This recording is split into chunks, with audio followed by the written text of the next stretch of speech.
Olá, meu nome é Edson Ferreira, sou médico, ginecologista e obstetra. Fico muito feliz com o convite da IFMSA Brasil, da Universidade de Pernambuco.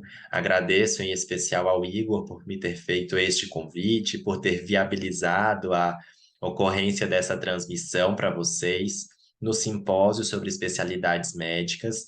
Então é muito bom, é muito gratificante para mim poder conversar sobre a especialidade que eu fiz, que eu escolhi fazer, que é a ginecologia obstetrícia. E, na verdade, a minha ideia é contar um pouquinho do meu percurso e dar algumas dicas para vocês, se é que a gente pode transmitir algum tipo de experiência aí, às vezes é necessário vivenciar para saber, mas a ideia realmente é trazer para vocês alguns pontos da minha especialidade. Quando eu vi que o convite vinha através da IFMSA, isso me deixou bastante satisfeito, porque eu mesmo fiz parte da IFMSA durante a minha graduação, de 2009 a 2011, eu atuei como LORA na saúde reprodutiva, de 2010 a 2011 eu também atuei como LOME na educação médica, e hoje estamos aqui com essa interface, não é, falando de educação em ginecologia e obstetrícia. Eu fiz a minha graduação na Universidade Federal do Piauí. Eu sou teresinense, então eu fiz a minha formação lá. E depois que eu concluí o curso, eu passei um ano trabalhando em Teresina e em cidades próximas, me organizando para vir fazer residência em São Paulo. Eu decidi me mudar para São Paulo porque eu queria fazer residência num serviço daqui que me permitisse uma máxima qualificação, tanto do ponto de vista assistencial, quanto de ensino e de pesquisa. E eu fiz a minha residência na Faculdade de Medicina da USP, e depois eu fiz um ano adicional em ginecologia endócrina. Daí eu me tornei médico assistente do Hospital das Clínicas da Faculdade de Medicina da USP, e hoje eu faço o meu doutorado em ginecologia também pela Universidade de São Paulo. Então eu tenho uma trajetória que veio aí do Nordeste para o Sudeste, e eu conheço as realidades e o quão próximas ou diferentes elas podem ser, a depender do que a gente esteja discutindo. Quando me veio esse convite, eu fiquei me perguntando sobre o que que eu posso conversar com vocês, e aí eu programei um roteirinho para contar um pouco de como que surgiu o meu interesse pela ginecologia obstetrícia, qual que é a atuação dessa especialidade, contar algumas vivências, mostrar para vocês quais que são as principais habilidades necessárias e as competências que são desenvolvidas, e a situação no mercado de trabalho. Então, começando pelo interesse, eu entrei na faculdade querendo fazer psiquiatria, trabalhar com saúde mental. E ao longo da faculdade, eu percebi que eu me interessava por muitas áreas. Então, eu gostei de clínica, eu gostei da pediatria, dentro da clínica eu gostei de endócrino, de nefro, de hemato, de reumato. E eu percebi que durante a graduação inteira eu devo ter mudado de especialidade umas 9 ou 10 vezes até chegar realmente na ginecologia obstetrícia.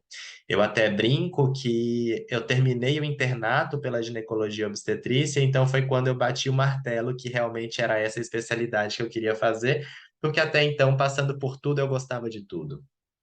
E essa, na verdade, é uma história que eu conto para falar para vocês que é muito importante que a gente se interesse por todas as áreas ou pelo maior número possível de áreas, porque a super especialização precoce, ela nos tira oportunidades. Então, vocês podem aprender sobre uma multiplicidade de temas que vão ser úteis na vida profissional de vocês. Então, como ginecologista e obstetra, eu ter algum conhecimento das outras áreas faz muita diferença para que a gente possa oferecer o melhor cuidado para os pacientes. E isso vai acontecer independente da área que vocês sigam, sejam mais clínicos, sejam mais cirurgiões, vocês vão perceber a necessidade de conhecer o máximo possível de informações para aconselhar as pessoas que passam em consulta com vocês. Então, a ginecologia obstetrícia, ela faz parte, inclusive, dos estágios obrigatórios da graduação. O Ministério da Educação coloca aí a ginecologia obstetrícia como um dos 5 ciclos que são obrigatórios no internato em medicina, junto com a clínica médica, com a cirurgia, com a pediatria e a saúde coletiva. E isso é um fato porque há uma grande atuação dos médicos generalistas na unidade básica de saúde e nos pronto-atendimentos com questões relacionadas à ginecologia e obstetrícia. Então, pode acontecer de vocês atenderem pessoas com doenças mamárias, com sangramento uterino, com uma dor pélvica, e isso vai ser necessário resolver pelo generalista e, caso selecionados, precisarão ser encaminhados para a atuação do especialista. A ginecologia obstetrícia, então, ela é uma área básica, todo mundo tem que ter um mínimo de conhecimento sobre esse assunto, e ela é, na verdade, um conjunto de duas grandes especialidades, não é? Então, a ginecologia tem uma multiplicidade de atuações e a obstetrícia também tem uma grande variedade de atuações. Para contemplar tudo isso, a nossa federação, que é a Federação Brasileira das Associações de Ginecologia e Obstetrícia, que chama FEBRASGO, ela organiza comissões nacionais especializadas dentro de cada uma das áreas, sobre as quais pesquisadores, especialistas se debruçam estudando os assuntos e conseguem transmitir para os profissionais que estão atuando no dia a dia quais que são as recomendações atuais da Febrasgo para cada uma das situações que se apresentam no consultório. Então, eu tenho a honra e o privilégio de fazer parte da Comissão Nacional Especializada em Anticoncepção da Febrasgo. Quando a gente fala de anticoncepção, a gente está falando em reduzir a incidência de gravidezes não planejadas no nosso país. A gente sabe que ainda tem muita gravidez não planejada, 55% das gestações não é planejada no Brasil. E isso se deve a um conjunto de fatores, né? Mitos, barreiras de acesso aos principais métodos anticoncepcionais. Então, faz parte do nosso trabalho escrever recomendações, orientações pautados pelas evidências científicas nacionais e internacionais dentro de planejamento familiar. Outras comissões também têm trabalhos exemplares, como a de doenças infecto-contagiosas, como a de endometriose, que é uma doença que ganhou bastante destaque na mídia recentemente, o que é muito bom, porque a estatística que a gente tem de endometriose no Brasil é de que uma pessoa leva pelo menos 7 anos para receber esse diagnóstico desde o início dos sintomas, justamente porque são queixas que muitas vezes são desvalorizadas pela maior parte dos profissionais. Ter cólica é considerado normal, ter dor na relação é visto como nada. E, na verdade, existe uma doença que explica tudo isso, que é a endometriose, que precisa de mais atenção por parte de todos nós. A comissão de endoscopia ginecológica, que é uma via minimamente invasiva, não é tanto laparoscopia robótica quanto esteroscopia, para a resolução de questões cirúrgicas em ginecologia. As questões clínicas muitas vezes são gerenciadas de uma perspectiva hormonal, então a ginecologia endócrina vai cuidar dessas desordens hormonais. As amenorreias, faltas de menstruação, nos diferentes níveis, né? Então, hipotalâmico, hipofisário, ovariano e uterino. A síndrome de ovário policístico é um dos carros-chefe da ginecologia endócrina. A ginecologia infanto-puberal ou ginecologia na infância e na adolescência, que é como a gente chama esse setor lá dentro do HC, vai cuidar da criança e da adolescente. Então, existem particularidades dentro dessas faixas etárias que merecem ser valorizadas. Os cânceres em ginecologia, então a ginecologia oncológica vai cuidar da questão dos cânceres e as questões relacionadas à mama, tanto do ponto de vista de imagem, que existe uma multiplicidade de métodos, quanto das doenças e de seus diagnósticos e tratamentos, que é o que a mastologia faz, tanto no campo das doenças benignas quanto malignas da mama. A reprodução humana, que vai ajudar os casais com infertilidade conjugal a atingir a sua meta de uma gestação, de conseguir engravidar, ou pessoas solteiras também podem querer engravidar, e a reprodução humana vai ajudar em relação a isso. Os distúrbios da sexualidade, que pelos tabus que são inerentes à nossa sociedade, que foram construídos, na verdade, na nossa sociedade, muitas vezes não se conversa sobre sexo e sexualidade com os nossos pacientes, e existe uma comissão que só fala de sexologia dentro da Febrasgo, de tamanha importância que é esse tópico para uma saúde integral. O trato genital inferior, que compreende aí colo, vagina, vulva, a chamada PTGI, né, a patologia do trato genital inferior, é responsável por cuidar das lesões precursoras de câncer, evitar que se chegue aos casos de câncer.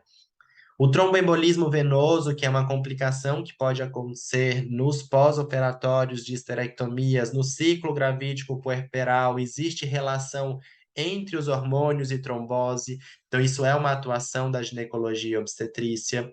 A uroginecologia, que vai cuidar de incontinência urinária, prolapso de órgãos pélvicos, questões relacionadas aí a essas disfunções do assoalho pélvico.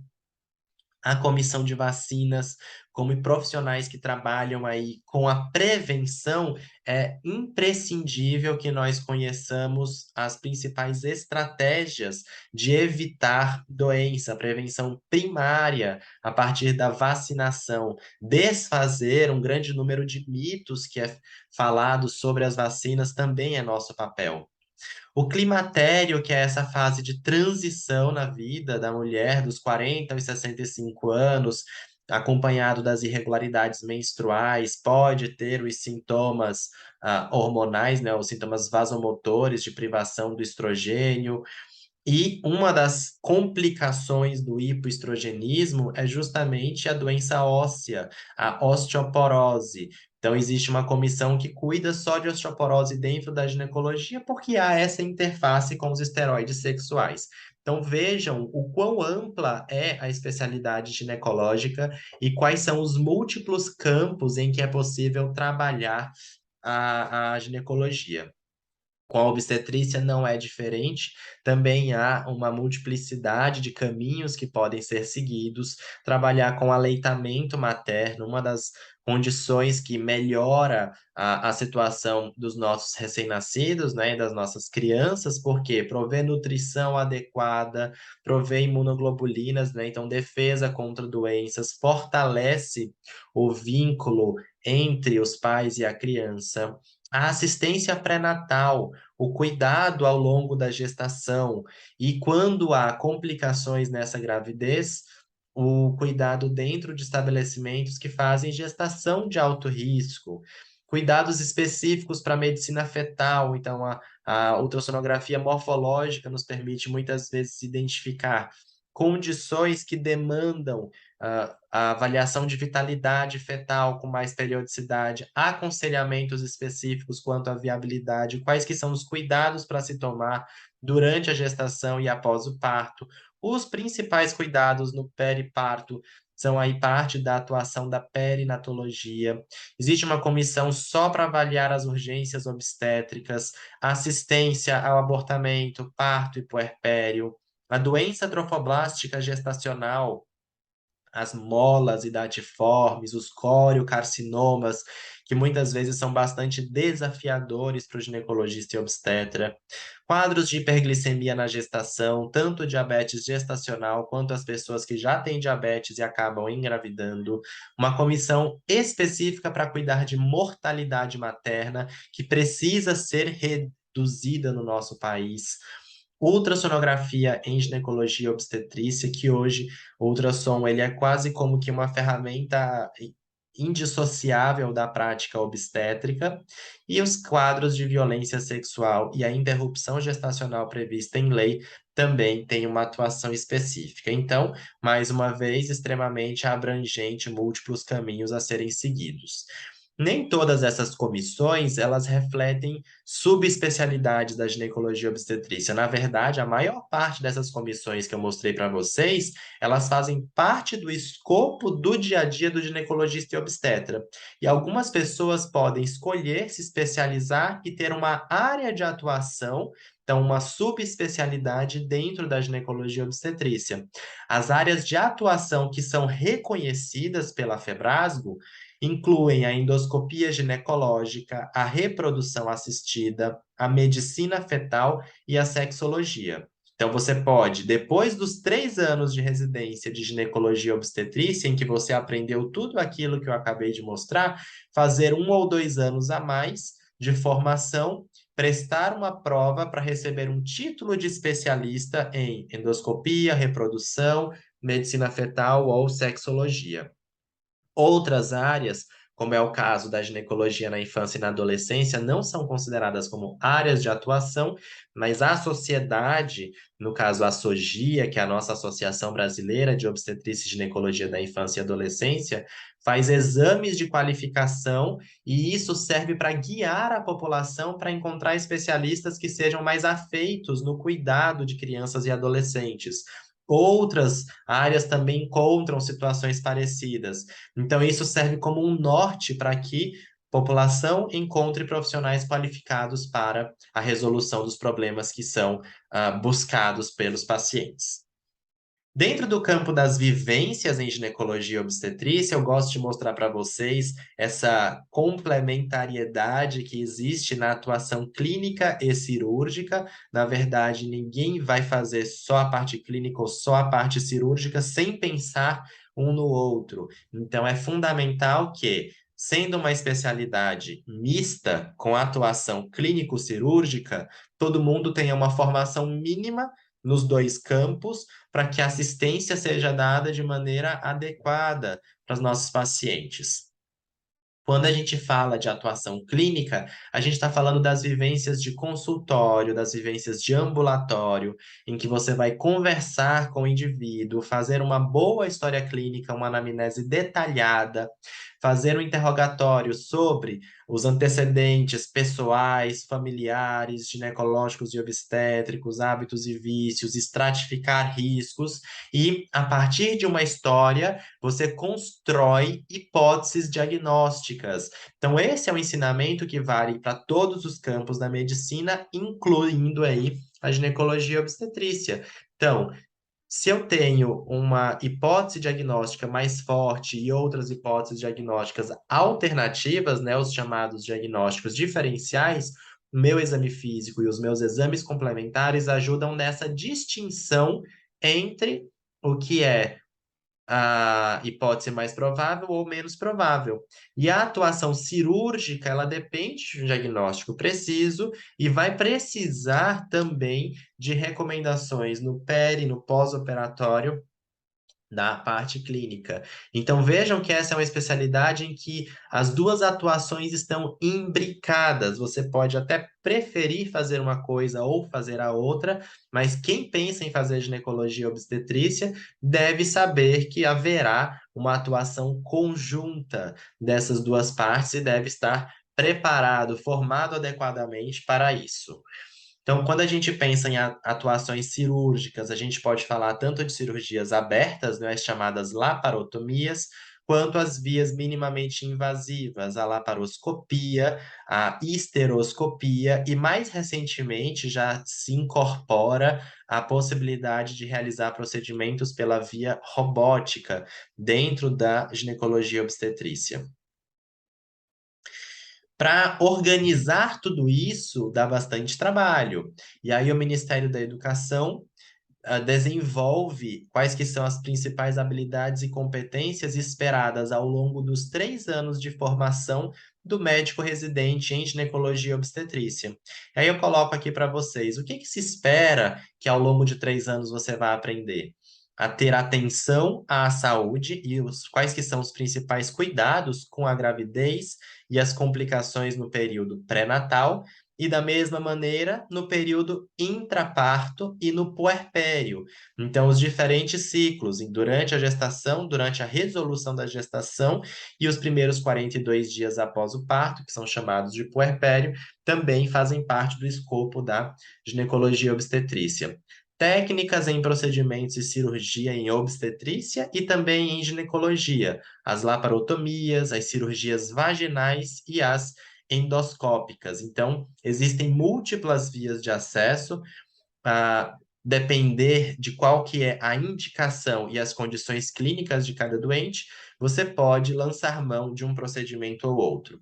Quais que são os cuidados perioperatórios que devem ser feitos? Então, o planejamento pré-operatório, a estratificação dos riscos, os cuidados pós-operatórios, tromboprofilaxia, profilaxia de infecção, Os cuidados em relação às desordens do assoalho pélvico, às incontinências urinárias, tanto de esforço quanto de urgência, as distopias genitais, cistocele, retocele, prolapsos uterinos, a atenção à saúde e os cuidados na abordagem de massas pélvicas e tumores de ovário, tanto benignos como os teratomas e os próprios endometriomas, quanto o câncer de ovário nos seus diferentes subtipos histológicos, né? Os cânceres epiteliais, principalmente os serosos, são os mais comuns, mas existem diferentes outros tipos.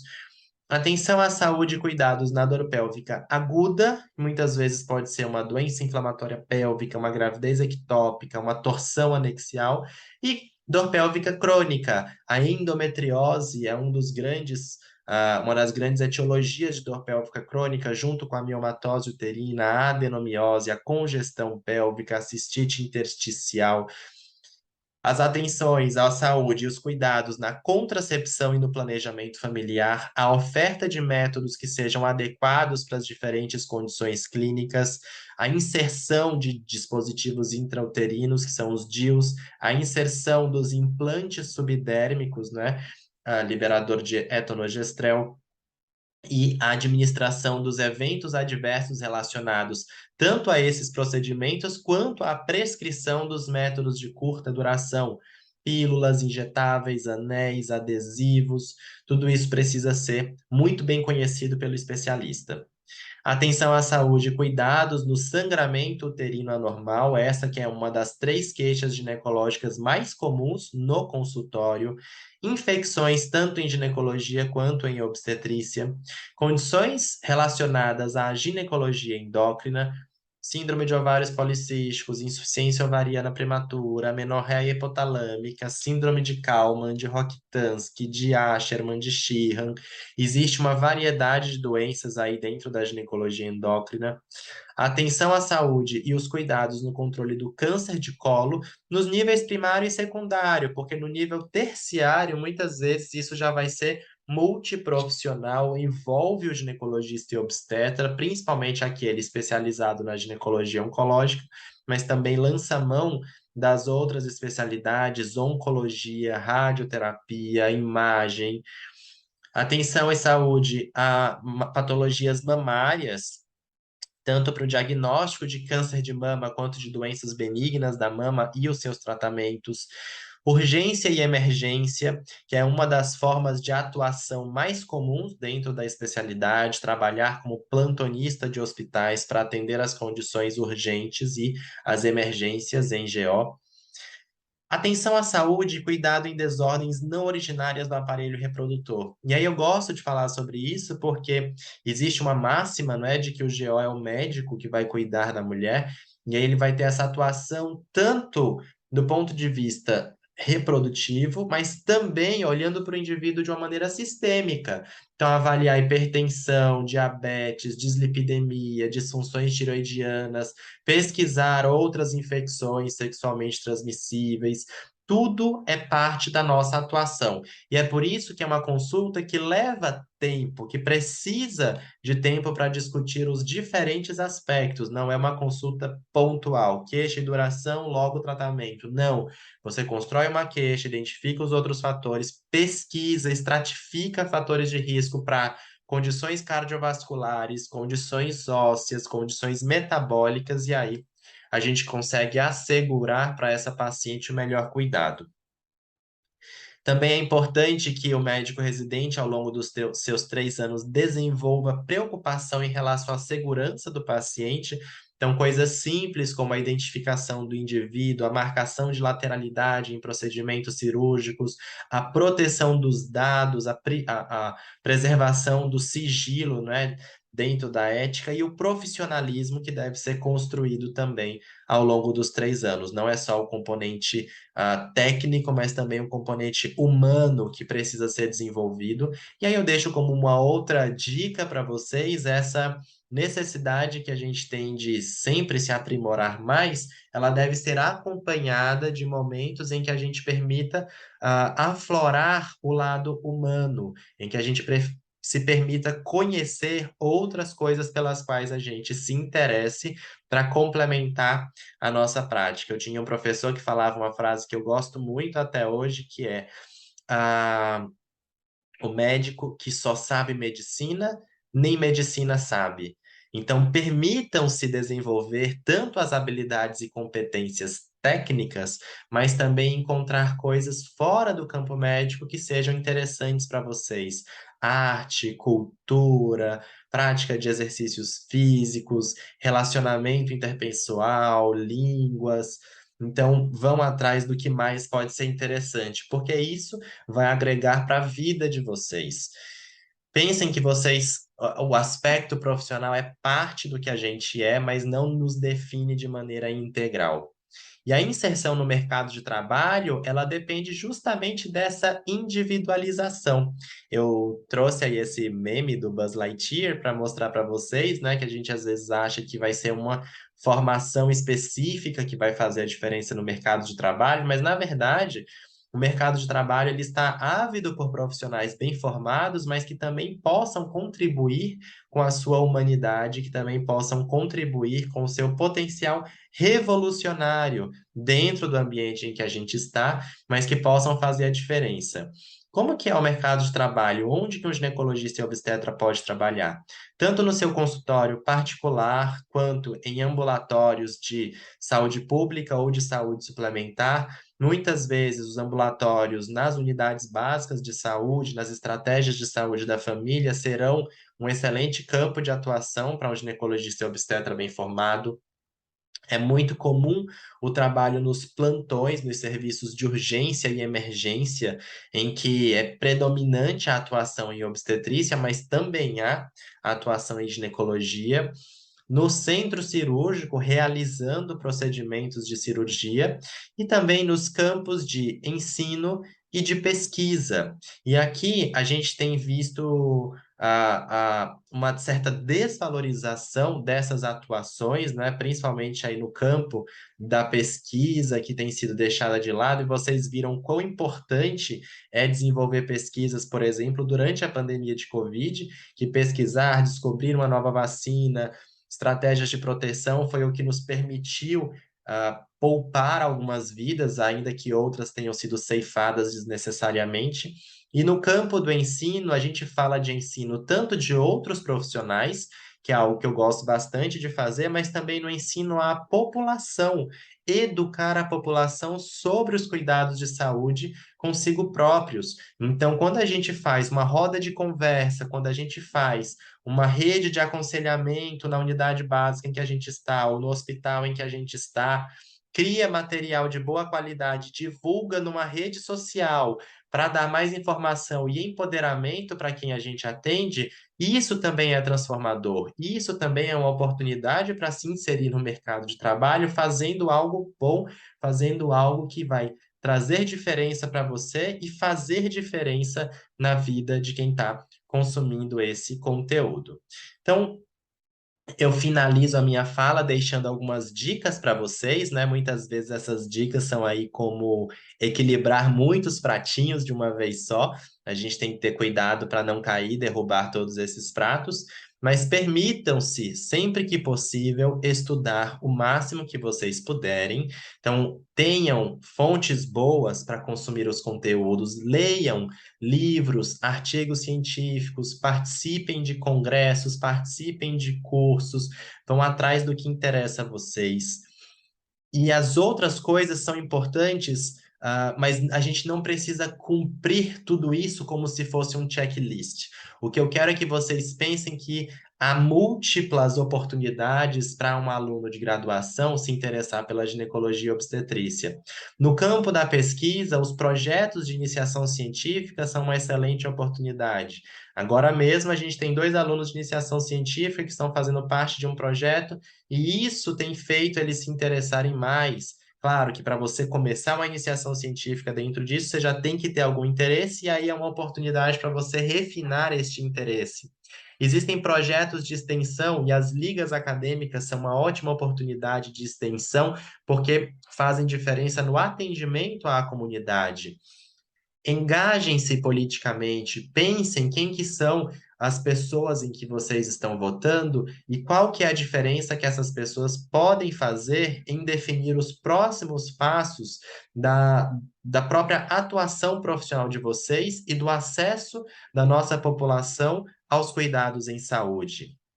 Definam metas claras para vocês. Quando eu terminei a graduação, eu sabia exatamente o que eu queria fazer e quais que eram os passos que eu precisaria para isso. Então, eu queria vir para São Paulo para fazer a minha residência aqui, mas eu precisava trabalhar um ano, me organizar, estudar para as provas de residência, juntar dinheiro para fazer essas provas de residência e para morar em outra cidade. Então, a definição de metas, ela ajuda a gente até a ficar mais tranquilos na execução dos projetos pessoais. E não se esqueçam de que, ao longo desse processo, vocês também estão vivendo, vocês não estão só sobrevivendo. Então, aproveitem para construir amizades, aproveitem para criar vínculos, estabelecer laços que vão ajudar a tornar todo esse processo muito mais satisfatório e muito mais enriquecedor. Pela atenção de vocês, eu agradeço. Aqui eu deixo os meus contatos. Se alguém quiser conversar, tirar alguma dúvida, fiquem à vontade. Vai ser um prazer interagir com cada um de vocês. Muito obrigado e um excelente simpósio. Até mais.